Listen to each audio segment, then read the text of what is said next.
क्यों बीमार पड़ जाते हैं श्री जगन्नाथ? क्या आपको पता है, एक साधारण मनुष्य की तरह भगवान भी बीमार पड़ते हैं। जी हाँ, हम बात कर रहे हैं पुरी नगर के स्वामी श्री जगन्नाथ जी की। कैसे बीमार होते हैं श्री जगन्नाथ? ज्येष्ठ मास में भीषण गर्मी पड़ती है। इसी गर्मी से निजात दिलाने के लिए ज्येष्ठ मास की पूर्णिमा के दिन श्री जगन्नाथ जी की प्रतिमा को छत पर बने स्नान मंडप में लाया जाता है। कुएं के ठंडे पानी में चंदन घोलकर 108 स्वर्ण मटकों से श्री जगन्नाथ जी को शाही स्नान करवाया जाता है। इसे जलाभिषेक भी कहा जाता है। कहते हैं, जलाभिषेक के दौरान श्री जगन्नाथ जी के दर्शन करने से सारे पाप धुल जाते हैं। इसलिए इस दिन मंदिर में भक्तों की भारी भीड़ लग जाती है। उड़ीसा में ज्येष्ठ पूर्णिमा को देवस्नान पूर्णिमा के रूप में मनाया जाता है। माना जाता है, इतने ठंडे पानी से नहाने के कारण श्री जगन्नाथ स्वामी को बुखार आ जाता है, जो 15 दिनों तक चलता है। प्रभु की इस लीला को ज्वर लीला कहा जाता है। कैसे होता है भगवान जगन्नाथ जी का उपचार? श्री जगन्नाथ जी का उपचार भी अपने घर के किसी प्रिय सदस्य की भांति किया जाता है। उपचार के दौरान मंदिर के गर्भगृह का दरवाजा बंद रखा जाता है। भक्तगण उनके दर्शन नहीं कर पाते। उपचार के दौरान उनकी पूजा अर्चना नहीं की जाती। उनको राजसी वस्त्र न पहनाकर सादा पोशाक धारण करवाया जाता है। उन्हें एक छोटे से कमरे में एकांतवास के लिए भेजा जाता है। वहां वे एक सादे से खाट पर 15 दिनों तक विश्राम करते हैं। उनके विश्राम गृह में ज्यादा उजाला भी नहीं किया जाता। उनके विश्राम गृह में सिर्फ उनके उपचार के लिए बुलाए गए वैद्य तथा उनकी निजी सेवकों को ही जाने की अनुमति मिलती है। उपचार के दौरान साधारण मनुष्य की भांति उनसे परहेज भी कराया जाता है।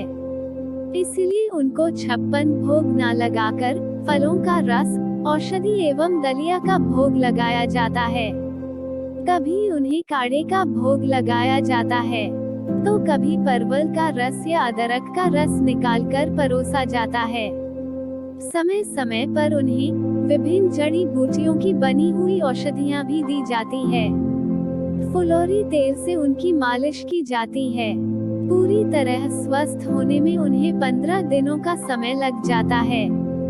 पूर्ण स्वास्थ्य लाभ के बाद अपने भक्तों से कैसे मिलते हैं श्री जगन्नाथ जी? 15 दिनों के बाद जब श्री जगन्नाथ जी पूरी तरह से ठीक हो जाते हैं, तो वे स्वतः अपने भक्तों से मिलने रथ पर सवार होकर आते हैं। इसे ही श्री जगन्नाथ जी की रथ यात्रा कहते हैं। ये रथ यात्रा पूरे जग में प्रसिद्ध है। ये यात्रा हर वर्ष आषाढ़ मास के शुक्ल पक्ष की द्वितीया को निकलती है। अब सवाल यह उठता है कि श्री जगन्नाथ स्वामी ज्वर लीला रचाते ही क्यों है? इसके पीछे भी एक सत्य कथा है। सैकड़ों साल पहले पुरी नगर में माधवदास रहते थे।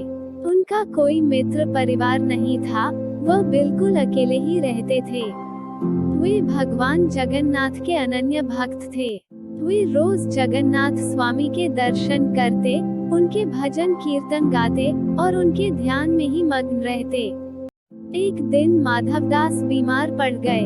उन्हें उल्टी और दस्त का रोग हो गया था।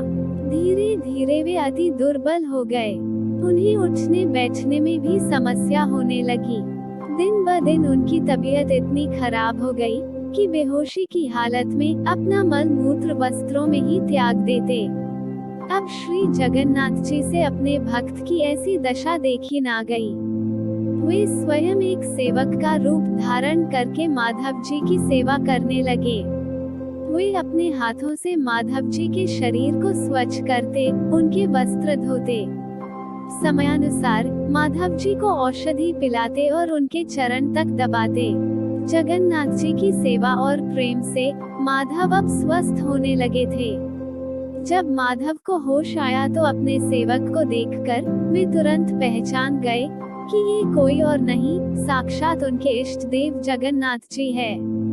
माधव ने जगन्नाथ जी से कहा, भगवान, आप तो पूरे ब्रह्मांड के स्वामी हैं और मुझ जैसे तुच्छ भक्त के लिए सेवक बनकर कष्ट उठा रहे हैं। इससे बेहतर तो ये होता कि आप मुझे जल्दी रोग मुक्त कर देते।